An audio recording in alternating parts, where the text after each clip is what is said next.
시청자 여러분 안녕하십니까? 헬로티비 뉴스입니다.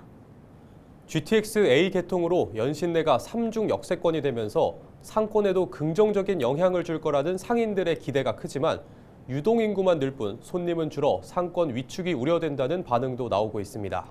GTX-A 연신내역 개통 연속 보도, 오늘은 지역 상권 활성화에 대한 기대와 우려에 대해 짚어봅니다. 손성혜 기자가 보도합니다. 연신내에서 감자탕집을 운영하는 조정훈 씨. 갈수록 매출이 줄어 가게 운영이 힘들다고 하소연합니다.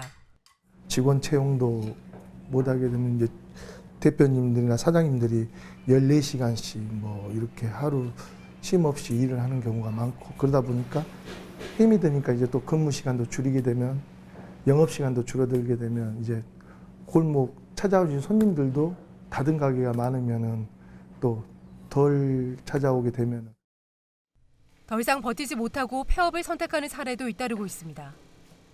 명숙 씨는 3년 정도 운영하던 백반집을 접고 이곳 감자탕집에서 주방 보조로 일하고 있습니다. 1년 전에 3월 달에 내가 가게를 내놨는데 그때부터 가게 보러 온 사람이 하나도 없는 거예요. 그래서 권리금도 포기하고 가게 그냥 문 닫아놓고 여기 일자리로 내가 설거지하러 온 거예요. 은평구 연신내 상권의 소규모 상가 공실률은 지난해 2분기 기준 33%. 서울시 전체에서 가장 높은 수치로 2년 전 같은 기간의 4배에 달합니다. 실제로 연신내에서 비어있는 가게를 찾는 건 어렵지 않습니다. 골목으로 들어서자마자 빈 가게가 눈에 들어옵니다. 연신내 상권 중심에 위치한 2층짜리 건물은 전체가 비었습니다. 연신내 오시는 분들이 모임을 가지면 연신내 신협 앞에서 보자. 그래서 신협 사거리라고도 하는 곳인데 가장 메인 상권이고 가장 어떻게 보면 좋은 자리인데, 앞에 보시면은 이 건물 같은 경우는 1, 2층이 다 지금 업장이 폐점이 된 상황이고, 고깃집이었던 이곳도 간판만 남아 있습니다. 바로 맞은편 가게 역시 수개월째 공실입니다. 계속 나오고 있는 편이고, 일단은 이게 회전이 돼야 되는데 회전이 안 된다는 거에 대해서 문제가 좀 있죠. 경기 불황의 재개발로 주변 주택가 인구까지 일시적으로 줄어들면서 연신내 상권은 어느 때보다 깊은 침체기를 겪고 있습니다. 상인들은 GTX-A 연신내역 개통이 지역 상권 활성화의 발판이 될 걸로 기대하고 있습니다. 할인 행사를 기획하는 등 활로를 모색하고 있습니다. 아마 저희들이 준비를 좀 잘 하고 뭔가 이게 이벤트를 지속적으로 한다라면은 외부에 계신 바주운정 그쪽 분들이 아마 유입이 실제로 좀 많이 되지 않을까. 거의 15분, 20분이면 나오니까. 그래서 아마 완전 개통 이전에 저희들은 나름대로 좀 구청이랑 협의를 해서 뭐 행사, 이벤트를 지속적으로 좀 하려고 지금 계획 중에 있고. 그러나 일부 상인들은 우려의 목소리를 내고 있습니다. 그 마을이 있으면 마을을 그 전에 도로가 통과를 했어야 되는데 주변에 외곽도로가 크게 고속화도로가 뚫리다 보니까 다 지나가 버리는 거예요.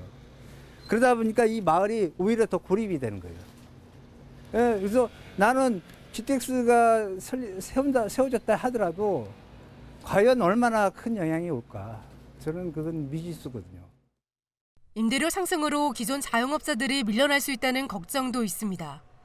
상가 공실률이 급등하는 시기에도 임대료는 오히려 올랐기 때문입니다. GTX 개통이 되면서 빨대 효과라고 하죠. 상권이 더 큰 상권으로 수요가 이동하는 부작용이 생길 수도 있고요. 또 하나는 임대료 상승입니다. 그럼 임대료가 상승하게 되면 기존 상인들이 쫓겨나갈 수 있는 젠트리피케이션이 발생하기 때문에 상권 침체는 자영업자의 생업을 위협할 뿐만 아니라 지역경제 전반에도 악영향을 끼칩니다. 자영업자 등 소상공인이 안정적으로 사업을 이어갈 수 있는 환경이 마련되어야 한다는 지적이 나옵니다. 연신내 주변에서 진행 중인 재개발 등 도시정비 사업이 완료되기까지는 최소 7, 8년. 그 사이 GTX-A는 강남까지 연결됩니다.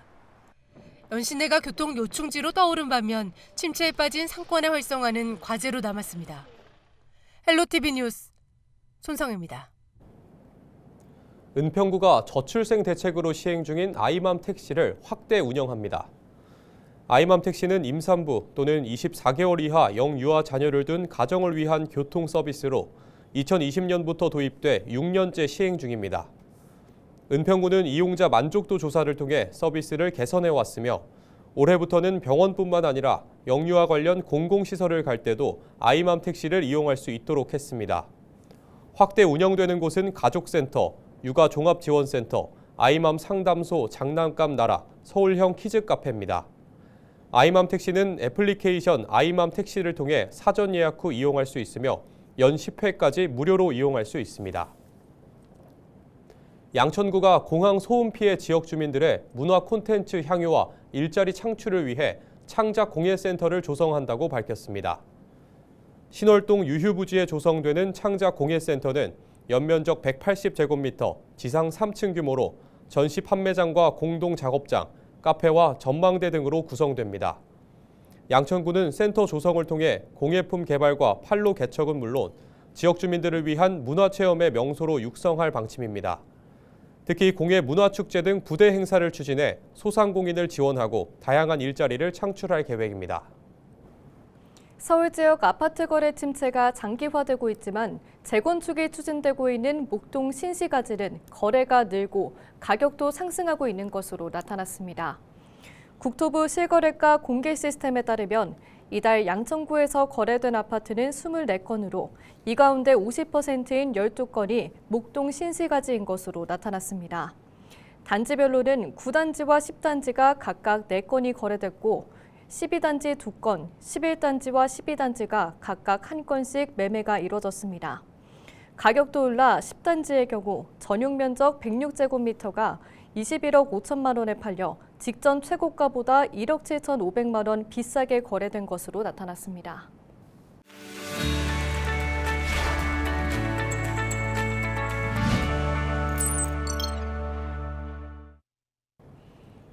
어수선한 전국에서도 지역에는 풀어야 할 현안 사업들이 적지 않습니다.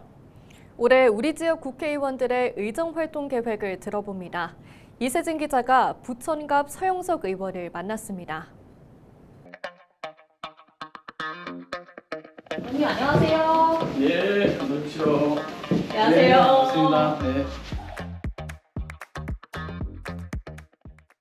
22대 국회 첫 해였던 지난해 정말 많은 일들이 있었는데요. 기억에 남는 의정활동이 있다면 뭐가 있을까요? 뭐 잘 아시는 것처럼 이제 12.3 계엄이 있었고 그런 비상계엄령이 선포되면서 시민들과 함께 이렇게 그 내란을 막아냈다는 게 가장 큰 의정활동 전반을 통해서 가장 큰 기억으로 남아 있고 아마 이것이 K민주주의의 새로운 복원으로 전 세계를 놀라게 하지 않을까 이렇게 생각을 하고 있습니다. 풀어야 할 지역 현안들이 굉장히 많이 있습니다. 대장대선 같은 경우 이제 지난해 착공 예정이었는데 아직 공사를 시작하지 못했죠. 그 예정은 지난 연말에 이렇게 착공을 하는 것으로 이렇게 좀 땡겨서 일정을 잡았는데 실질적으로 잘 안 된 게 이제 그 대장지구 내에 2개의 역사가 있는데 그 2개의 역사의 출구가 2개로 이렇게 당초 계획에 반영이 돼 있어가지고 요거를 이제 LH 쪽이나 대장지구를 개발한 쪽에서는 출구를 4개로 해달라 이렇게 요구가 있어서 그렇게 되면 이제 실시 설계를 변경해야 되는 절차가 반영이 돼야 됩니다. 그래서 3월 달에 다음 달 정도면 이제 실시 설계를 변경하게 될 것 같고 실시 설계에 대한 승인을 4월이나 5월 정도에 할 것 같습니다. 그래서 실질적으로 첫 삽을 뜨는 것은 6월 달 정도엔 첫 삽을 뜰 수 있지 않을까 이렇게 예상하고 있고 그렇게 차질 없이 잘 진행되도록 준비하고 있습니다. 지역 경제 활성화도 이제 주요 과제인데 어떤 좀 해법들 고민하고 계신지요? 그 가로주택 정비 사업이 많이 돼서 그 지역에서도 걱정이 많은 그런 상황이고 그러다 보니까 이제 도시 환경이 조금 더 생각했던 것처럼 쾌적한 환경으로 진행되지 않고 좀 열악한 환경으로 진행이 되고 있어서 최근에 도시 재정비 촉진에 의한 법률이 개정이 됐기 때문에 그 법률에 의하면 이제 어떤 좀 재개발을 할 수 있는 여러 가지 조건을 완화시켜 준 법률이기 때문에 도시가 조금 더 규모 있게 개발될 수 있도록 그렇게 하는 것을 촉진하고 있고 또 부천시에서도 그렇게 도시 재개발 사업에 대한 좀 규제를 완화시켜 나가는 방법으로 그렇게 해서 조금 도시가 좀 체계적이고 좀 규모 있는 개발이 될 수 있도록 그렇게 하는 게 좋겠다 이렇게 진행을 하고 있습니다. 지역 현안 중에서 또 중요하게 혹시 생각하고 계신 현안이 있으면 더 말씀해 주신다면. 부천에서는 제일 이제 중요한 것 중에 하나가 대장 홍대선에 이어서 이제 그 종합운동장 역세권을 개발하는 것이 중요한 핵심적 과제이고, GTX-B 사업이 진행이 되고 있고, 여기에 이어서 이제 GTX-D하고 GTX-F까지 연결되는 그런 5중 역세권이 되기 때문에 종합운동장 역세권이 서울 수도권의 중심적 교통 요충지로 성장할 수밖에 없는 그런 지정학적 위치를 갖고 있어서 이쪽을 어떻게 종합개발을 잘해서 유동인구들을 잘 흡수하고 지역개발을 통해서 좀 지역이 성장할 수 있도록 하느냐 하는 것이 우리 부천시가 안고 있는 가장 중요한 핵심 과제 중에 하나다 이렇게 볼 수 있습니다. 올해 좀 상임위에서 이건 좀 챙겨보겠다 하는 현안이 있다면 뭐가 있을까요? 제일 큰 현안은 이제 1년 내내 좀 해결되고 있지 않은 의대 증원에 관한 문제가 좀 심각한 상태고, 국민의 어떤 노후소득 보장을 책임져야 되는 연금 계획을 어떻게 잘 사회적 합의를 통해서 해내느냐 하는 것이 중요한 핵심적 과제로 보여집니다. 그래서 숙제들을 해결해서 국민의 삶이 좀 더 쾌적하고 또 안전하고 그렇게 될 수 있도록 만들어가는 것이 중요한 핵심적 과제다 이렇게 생각하고 있습니다. 올해 이제 혼란 전국 속에서 의정 활동 어디에 좀 초점을 둘 계획이신가요? 지금 우리가 천만 노인 시대를 준비하지 못하는 상황에서 지금 맞이하고 있기 때문에 엄청난 사회 문제가 되고 있고, 그래서 돌봄을 책임져가는 그런 시스템을 만드는 것이 중요한 아젠다라고 생각하고, 그런 부분에 좀 중점적으로 의정 활동을 해야겠다 이렇게 생각을 하고 있습니다. 우리 지역 발전을 위해서 최선의 노력을 다해야겠다 이런 생각을 갖고 열심히 의정 활동하겠습니다. 감사합니다. 김동연 경기도지사가 지난 12일 제382회 임시회 제2차 본회의에서 경기도가 조기 추경을 실시한다고 밝혔습니다. 김 지사는 본회의 인사말을 통해 우리 경제는 초유의 위기와 거대한 격변에 직면해 있다. 국민의 삶은 벼랑 끝에 내몰렸다며 이같이 말했습니다. 경기도는 이르면 다음 달 혹은 늦어도 오는 4월 중 상반기 추가 경정 예산안을 편성할 예정입니다.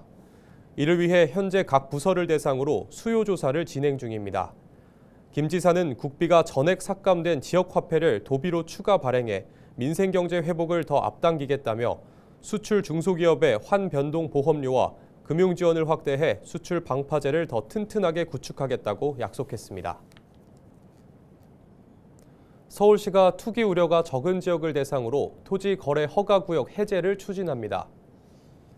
먼저 국제교류 복합지구 인근 4개 동에 위치한 아파트 305곳 중 재건축이 추진되는 14곳을 제외한 291곳에 대한 토지 거래 허가 구역 지정을 즉시 해제하기로 했습니다. 또 신속통합기획 재건축 재개발 사업지 123곳 중 정비구역 지정 후 조합 설립 인가까지 끝낸 6곳에 대해서도 즉시 지정을 해제할 계획입니다. 서울시는 이번 해제를 시작으로 조합 설립 인가 여부에 따라 2027년까지 59곳에 지정된 토지거래 허가구역을 순차적으로 해제한다고 밝혔습니다. 다만 사업이 구체화된 목동 등 주요 재건축 재개발 구역과 공공재개발 34곳 등은 토지거래 허가구역 지정을 현행과 같이 유지하기로 했습니다. 지난해 서울시 하루 평균 교통량이 1,000만 대 아래로 내려가는 등 전년에 비해 줄어든 것으로 나타났습니다. 서울시가 지난해 도로 통행 현황을 분석한 결과 평일 기준 하루 평균 차량 대수는 995만 3천 대로 전년에 비해 5만 4천 대가 감소한 것으로 집계됐습니다. 월별로는 1월의 교통량이 655만 4천 대로 가장 적고 6월이 694만 1천 대로 가장 많았습니다. 요일별로는 일요일 교통량이 825만 5천 대로 가장 적고 금요일이 1,021만 9천 대로 가장 많았습니다. 교통속도는 평일 시속 22km, 휴일 24.1km로 전년과 비슷한 것으로 나타났습니다. 이상으로 뉴스를 마칩니다. 시청해주신 여러분 고맙습니다.